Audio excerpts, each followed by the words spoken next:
On me demande souvent, les travaux, ça s'est bien passé? Non, pas du tout. Ça a été catastrophique. Bienvenue dans la série Avant que ça marche, une série Fame où je te raconte tous les coulisses sur la création d'un projet. Sacrés travaux, vraiment c'est ce qui m'a coûté le plus physiquement, financièrement. Et vous savez quoi? Je ne sais même pas par où commencer sur cet épisode. Il y a tellement de choses à dire. Bon, on va commencer par le commencement, hein. L'idée, respecter le budget. Alors ok, j'avais conscience que j'avais un petit budget. Ça, honnêtement, je le sais, j'en suis consciente. Mais voilà, des fois, l'impossible est possible. Et si on arrive à trouver des personnes qui voient aussi au-delà de l'aspect financier ou qui aussi eux-mêmes ont la vision sur le projet, en tout cas, ce qu'on avait fait avec la designer, c'était incroyable sur le papier. C'est-à-dire que même pour un artisan, une société ou autre, ça sortait vraiment du lot. Il n'y a pas tout le monde qui fait ce type de travaux. Avant de démarrer les travaux, il fallait trouver les bons prestataires. En premier temps, ma designer, Kairan Design, m'a recommandé un ouvrier avec lequel elle a l'habitude de travailler, qui fait du très très bon travail. Il est venu au local, on lui a expliqué le projet, il a pris des mesures et autres. Et franchement, j'ai été hyper optimiste. Je pensais réellement que son tarif allait être en adéquation avec mon budget, mais ça a été la douche froide. Quand j'ai vu que pour la main-d'œuvre, il me demandait plus de la moitié de mon budget alloué aux travaux. Dans la journée, j'attendais un devis pour les travaux. Et là, c'est la douche froide.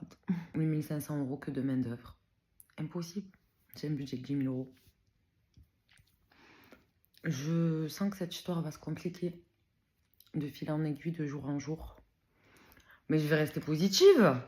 Le positif attire le positif. Je vais trouver.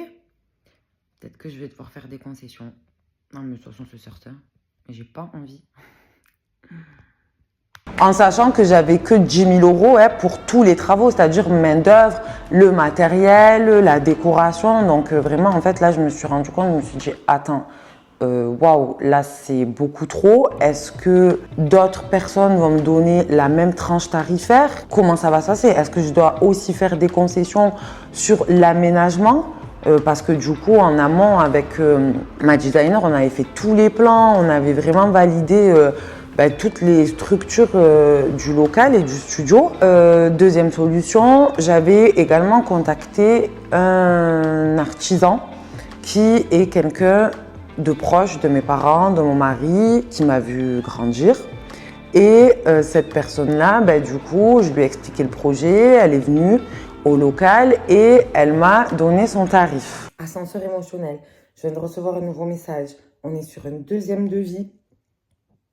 Et c'est moitié prix en fait. Donc là, c'était la bonne nouvelle. Comme quoi, vous voyez les filles, des fois en l'espace de 5 minutes, c'est oh non, je suis tech, je crois que je vais devoir arrêter, c'est impossible. Ah non, ça y est, tout est possible. Donc j'étais hyper contente. Je me suis dit, trop bien, c'est une personne que je connais, ça va bien se passer. En plus, je savais que même elle-même, elle allait fournir beaucoup plus que ce qui était même prévu et qu'elle avait conscience aussi que j'avais pas beaucoup de budget et moi j'avais conscience aussi que cette personne-là, elle faisait un effort parce que elle n'allait pas forcément gagner de l'argent ou gagner énormément d'argent avec mon projet à moi. Mais après, voilà, l'affect, etc. Ce qui fait que c'est acté.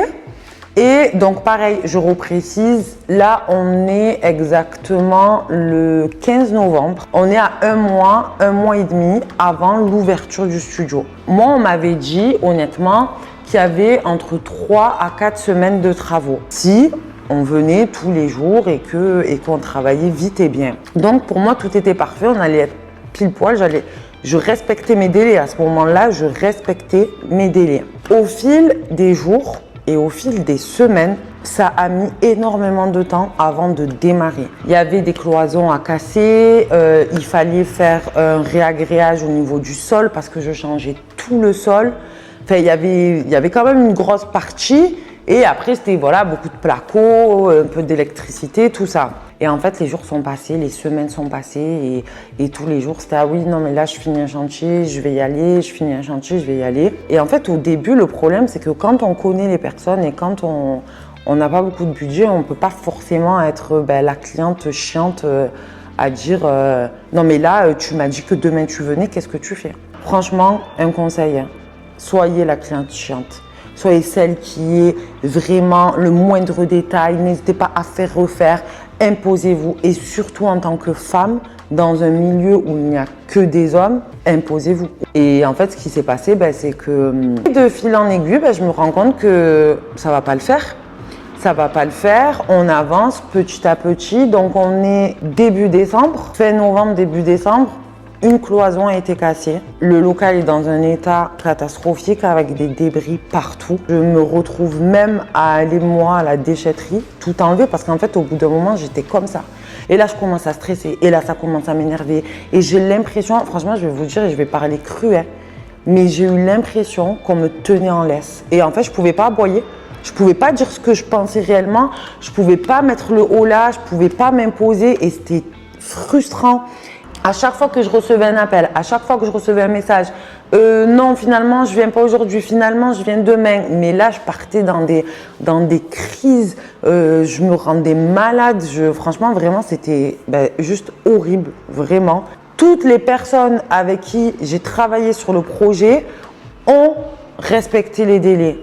Je comprenais pas pourquoi j'allais être en retard alors que pour moi j'avais fait le plus dur et qu'on ne parlait pas de faire une maison de 150 mètres carrés, c'était vraiment de la rénovation, c'était pas de la construction. Donc ça a continué comme ça. Il y a eu l'étape du placo, donc là j'ai eu un second souffle, j'ai eu l'impression en tout cas que ça a avancé.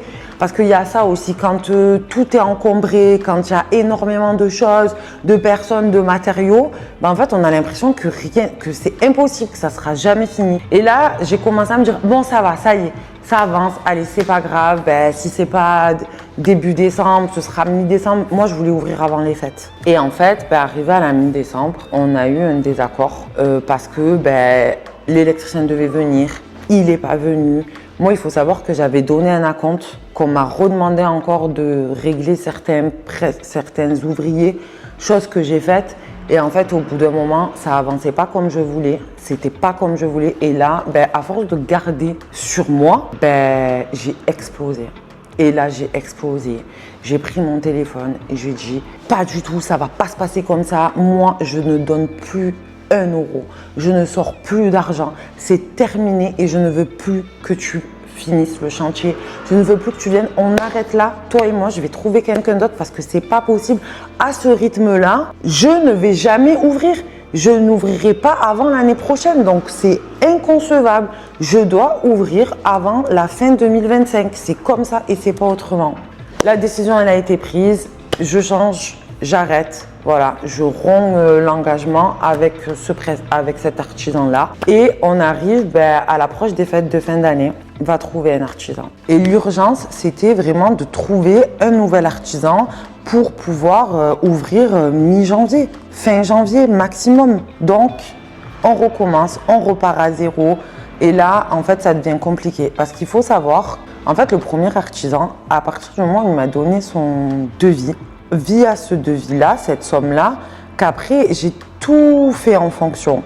Donc, c'est pour ça que oui, j'ai payé 2400 € de carrelage, que j'ai acheté des meubles, que aussi je me suis fait plaisir sur la décoration, parce que pour moi, j'avais tout calculé et tout devait rentrer dans l'ordre. Et là, j'arrive et honnêtement, il me reste 3500 € pour finir les travaux. Je me dis que ça va être mission impossible. Et c'est là où déjà tu commences à te dire, en fait, il va falloir que je rajoute. Et forcément, trouver un artisan qui veuille déjà reprendre un chantier en cours et qui est capable de s'aligner à ton budget. J'ai eu pas mal de réponses négatives. Ensuite, j'ai quelqu'un qui est venu. Je pensais que c'était la bonne personne. Après, j'ai renégocié derrière et peut-être que j'aurais pas dû au final pour quelques centaines d'euros et il m'a plus jamais répondu. Mais bon, c'est pas grave, c'est comme ça. Et arrive la deuxième personne qui, du coup, en fait, ma designer d'intérieur, elle le connaissait par le biais de connaissances et elle m'a dit, écoute, il n'a pas de chantier en ce moment, Il est disponible, je lui ai expliqué, écoute, il est prêt à faire un effort, il est prêt à s'investir à fond sur le projet, ça peut lui permettre aussi de montrer d'autres capacités de son travail, mais par contre, je ne garantis pas la qualité de son travail car je ne sais pas comment il travaille. Voilà, sur ça, elle a été honnête, elle me l'a dit. Donc du coup, je suis rentrée en contact avec lui. Alors lui, c'était beaucoup plus que 3005. Donc on était au-dessus de mon budget, mais j'avais pas le choix. Donc j'ai accepté. Et là, du coup, je décide de lui faire confiance. On commence, voilà, je lui dis que je veux absolument ouvrir le 9 février. Sachant qu'en plus, j'avais un événement Fame qui était programmé depuis plusieurs mois et qui devait se passer dans le studio. Donc, il fallait ouvrir à telle date. Donc, il restait, si je ne dis pas de bêtises, 3 semaines, voire 4, donc qui était tout à fait réalisable. Ok. Alors, au début, honnêtement, il était là tous les jours sur le chantier, donc déjà, ça changeait. Donc, ça me faisait plaisir. Et en fait, au fur et à mesure, je me suis rendu compte que le travail n'était pas fait correctement. Je m'explique. En fait, il y a eu beaucoup de manquements. Et le problème, c'était que, en fait, je me suis sentie, écoute, j'ai pas le choix. À ce prix-là, tu vas pas lui dire de refaire, même si c'est trompé. C'est pas grave, faut que ça avance parce que je suis pressée. Et donc, j'ai dû, faire des concessions sur certaines choses parce que c'était pas exactement comme je le voulais. Il m'a fait rajouter aussi sur le tarif prévu parce que problème d'électricité, j'avais l'impression que tous les jours il y avait un problème, que c'était la fin du monde, mais après non, finalement ça va, il y a une solution parce qu'au début c'était oui, il n'y a plus d'électricité. Non, il y a 2 semaines l'électricité elle marchait, oui là la plomberie, non ça va pas le faire, voilà, c'était franchement rien que d'en parler, je suis blasée encore parce que c'était tellement fatigant. Et que moi, j'ai joué mon rôle à 10 000%. C'est-à-dire que j'ai passé 3 semaines, 1 mois à faire des allers-retours tous les jours chez Leroy Merlin, dans chaque magasin, avec juste des noms, sans forcément avoir une liste. Rien n'était organisé, donc tous les jours des allers-retours. J'arrivais avec du matériel, ah mais non finalement c'est pas celui-là, donc il fallait que je retourne. Et moi en fait je voulais que ça avance, donc j'étais prête à tout, à faire 40 allers-retours par jour, à me plier en 4 parce que voilà, ok, il n'y a pas de souci, je suis disponible, je suis à ta disposition. Et en fait j'ai vraiment été à la merci de cette personne. Moi j'estime avoir tout fait. J'ai été conciliante parce que oui, ce que je vous ai pas dit aussi, c'est que dès le départ, et je pense que c'est à ce moment-là où j'aurais dû me dire, ah ben Laurine, c'est pas grave, jamais 203, va trouver une 3e personne. Début du chantier, au début tout se passe, au début il est là quelques jours d'affilée et ensuite il me dit oui, désolé, je vais pas pouvoir venir sur le chantier parce que j'ai un problème, souci perso. Ok, pas de souci, à demain. Le lendemain, oui, finalement ça s'est pas réglé, c'est indépendant de ma volonté. Ok. J'apprends qu'il est au ski, je vois des stories au ski. Et là, je me dis non. Je dis rien.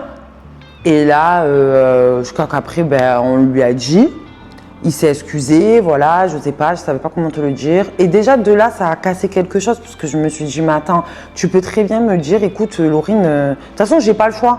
J'accepte ton chantier, mais tel jour, je ne suis pas là. Et ensuite, voilà, c'était toujours des petits trucs comme ça de ah oui mais là ça va te coûter en plus, ah mais là ça c'est en plus, ah mais ça c'était pas prévu, non si en fait c'était prévu. Et au plus ça avançait et au plus je sentais ça, je voyais le temps défiler, pareil. Et en fait petit à petit toujours pareil jusqu'au jour où en fait le délai est dépassé. Ma designer doit partir à l'étranger, c'est-à-dire que je me rends compte qu'elle ne sera pas là à la livraison du chantier, elle ne sera pas là pour vérifier. Elle ne sera pas là pour m'accompagner sur la mise en place de la décoration qui était très très important. Et là, je me dis, il y a un problème. Et je lui dis, écoute, là, tu n'as pas respecté le délai. Et on arrive sur la fin. La dernière fois que la designer vient sur le chantier, c'est pour émettre des réserves. C'est-à-dire qu'elle vient contrôler et dire, là, ça va pas. Est-ce que tu peux repasser un petit coup de peinture ici? Est-ce que tu peux faire ça? Et voilà, une liste de choses avant vraiment la remise des clés du chantier. Il faut savoir aussi qu'entre-temps, j'ai été confrontée à énormément de d'imprévus, surtout au niveau de l'humidité. Une fois que les peintures elles ont été posées, ça a cloqué partout. J'ai bien senti qu'ils ne voulaient pas refaire les peintures, hein. Mais j'attendais de cette personne qu'elle me dise « Laurine, là, tu as un problème d'humidité, il y a un problème, achète des sous-couches exprès ou alors, écoute, ça va peut-être te coûter plus cher, mais honnêtement, sécurise la chose. » Et non, en fait, on se retrouve avec des problèmes qu'on aurait pu anticiper. Et tout ça pour dire que les réserves ont été émises et je lui dis, bah, ok, pour moi, en 2 jours, ça y est, c'est des finitions. Là, on parle de finition. Et il vient une fois, mais il ne peut venir que 2 heures parce que c'est les vacances, parce qu'il doit garder ses enfants et moi, je m'adapte. Et ensuite, le lendemain, et je constate qu'il y avait ça à faire, ça n'a pas été fait. Et donc, je lui dis, écoute, ben là, il manque encore ça. Ok, je reviens, il manque encore ça. Et en fait, jusqu'au moment où ben, il me dit qu'il ne peut pas venir. Et là, en fait, ben, pareil, j'explose. Je dis, moi, je ne comprends pas. À quel moment tu mets 1 semaine à faire des finitions quand on parle de 2 petits coups de peinture par-ci, de juste nettoyer par là, arranger là, en sachant qu'en plus de ça, il m'appelle pour me dire qu'il m'a cassé un carreau. Vous savez les prix des carreaux. Ok, t'as cassé un carreau, mais là, je peux plus faire abstraction. C'est-à-dire qu'il y avait déjà eu un manquement sur les carreaux à un endroit précis dans le studio. Là, je peux plus. Donc, ok, ben, tu me rachètes le carreau et tu me le reposes. Il n'a pas racheté le carreau. J'ai vu qu'en fait, c'était pas possible. Et franchement, quand vous voyez l'état du studio et les finitions qu'il comptait me laisser en chantier fini, c'est impossible. Voilà, c'est impossible de laisser ça à une cliente. Et du coup, ben, je lui ai dit, écoute, stop. Là, stop. Là, c'est n'importe quoi. Là, il y a trop de choses qui ne vont pas. Là, le travail, il est bâclé. Moi, je n'ai plus le temps. J'ouvre, quoi qu'il arrive. Je vais me débrouiller. Je vais faire ça avec ma famille, mon père. Je vais solliciter d'autres personnes. Je vais finir. Voilà, je vais peaufiner. Tant pis, ça ne sera pas parfait. De toute façon, je vais ouvrir. Ça ne sera pas parfait. Mais je n'ai plus le choix. Je n'ai plus d'argent, j'ai des loyers, j'ai des mensualités, je ne peux plus me permettre d'attendre 1 jour de plus. Donc, j'ai interrompu le chantier et ben, on a bidouillé comme on a pu avec mon père, avec mon beau-frère. Et au final, ben, c'est là où en fait, ben, on se rend compte que le pas cher coûte cher. Et qu'au final, ben, si j'avais dit oui au premier artisan, ben, j'ai gaspillé la même somme. J'aurais ouvert à temps et je pense que juste émotionnellement, j'aurais pas subi tout ce que j'ai subi. Ça s'est très mal fini, honnêtement, parce que bah, après les échanges, tout le monde monte dans les tours, hein, ce qui est normal, et qu'il n'y avait pas de retour en arrière. Voilà, ce n'est pas acceptable. Voilà, ce n'était pas acceptable. Pour moi, ce n'était plus acceptable. Et surtout que moi, je me suis donnée sur ce projet, que c'était pas qu'une question de travaux. Derrière, il y avait tout. J'avais un site internet qui était prêt depuis le mois de décembre, mais je ne pouvais pas le mettre en ligne parce qu'en fait, tant que je n'avais pas les photos, donc tant que le studio n'était pas fini, je ne pouvais pas finaliser le site. Enfin, en plus, après, tout était en lien. Donc voilà. Les travaux, ça a été la pire expérience. Ça a été très dur, très compliqué. Franchement, j'ai été minée. Après, ça m'a endurci, attention, parce que maintenant, honnêtement, ça m'a beaucoup appris. Je ne referai plus les mêmes erreurs. Je n'agirai plus de la même façon. Je m'impose. Mais ça a été très, très compliqué. Et je vous dis honnêtement, il y a eu des périodes où je ne vais pas dire que je voulais abandonner parce que je ne pouvais plus abandonner, hein, il n'y avait pas de machine arrière, mais où j'ai regretté de m'être lancée, où j'ai regretté d'être allée, d'avoir voulu ouvrir ce studio. Et je me suis dit, ben, j'aurais jamais dû faire ça. Jamais. Je suis en train de me mettre financièrement dans une situation très, très, très délicate. Psychologiquement, je suis à bout. Physiquement, je suis exténuée, mais vraiment exténuée, fatiguée. J'ai perdu l'euphorie et l'engouement que j'avais au début, cette excitation-là. Je voulais juste ouvrir parce qu'il fallait ouvrir, quoi. Et à un moment donné, je me suis dit, c'est la dernière ligne droite. Après tout ce que tu as vécu, après tout ce qui s'est passé, tu ne peux pas lâcher maintenant. C'est pas grave. Tu vas ouvrir comme c'est, ça va le faire. Et après, ensuite, tu ajusteras. Et voilà, il y a des choses à finir, à peaufiner, à améliorer. Mais en même temps, les filles, je pense que dans n'importe quel projet, on ne doit jamais attendre que tout soit parfait. Lancer, il faut ouvrir en fait. Au bout d'un moment, il faut démarrer et il faut se dire que avec le temps, et puis l'expérience va se faire et va continuer à se faire. Et c'est pour ça que du coup, j'ai décidé d'ouvrir comme c'était. Après, ça restait esthétiquement joli. C'est à l'image, etc. C'est vraiment dans les détails. Là, je vous parle de détails, mais qui pour moi sont très très importants. Et personne ne te prépare à ça. En fait, on voit souvent le résultat final, le beau, l'esthétique, le rendu, mais on ne voit jamais vraiment l'envers du décor. Et c'est pour ça aussi que je tourne cette série, c'est pour ça que je veux vous expliquer ce par quoi je suis passée et pour vous dire que malgré tout, j'ai continué le cap et je suis allée au bout de ce projet. Et aussi, il fallait que je garde le cap, je pense aussi, pour vis-à-vis aussi des filles qui me suivent, parce que voilà, sans avoir trop parlé du projet non plus, mais au bout d'un moment, j'avais besoin d'extérioriser, donc je montrais les travaux, j'avais énormément de messages de soutien, de retour des filles du club, et en fait, je me suis dit, mais rien que pour elles et rien que pour toutes les femmes qui prennent le temps de suivre mes stories chaque jour, qui me soutiennent, qui m'encouragent, je dois aller au bout et je dois garder la tête haute et je dois garder cette motivation et cette niaque en fait pour y arriver et pour ne pas abandonner et donner l'exemple. Mais par contre, voilà, je vous le dis, je vous préviens, je vous avise de ce qu'il y a derrière la réalisation d'un projet. C'est pas tout beau, tout rose. Des fois, ça se passe très bien et tant mieux. Et des fois, en fait, c'est le chaos. Voilà, moi, personnellement, ça a été le chaos. Mais pendant tout ce chaos, j'ai pu compter sur le soutien sans faille de ma famille et de ma designer, Karen Design, qui vraiment m'a accompagnée du début jusqu'à la fin. Et même en étant partie à l'étranger, on a fait des FaceTime sur la fin pour me dire place le meuble ici, là ça tu places telle décoration. Et du coup, elle a vécu à travers moi toutes les péripéties, toutes ces étapes-là au niveau des travaux, tout ce stress, cette anxiété. Et je pense que même notre relation, elle a été beaucoup plus que au-delà du professionnel. Alors d'aujourd'hui, c'est vraiment une personne avec qui on prend des nouvelles l'une de l'autre et autres. Et parce que des fois, honnêtement, j'avais même pas une question à lui poser sur le plan, sur des mesures. J'avais juste envie d'extérioriser, de me plaindre, de dire mais là ça va pas, mais on me prend pour une imbécile, mais là ça se passe pas, c'est pas comme ça.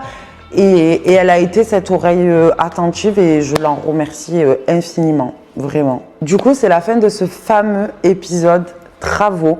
Et dans le prochain épisode, on va parler de lancement de marque, de lancement de projet et de communication et de marketing. Donc, pense à t'abonner, Fame Podcast. Si tu as des questions, écris-les en commentaire et j'y répondrai dans un prochain épisode.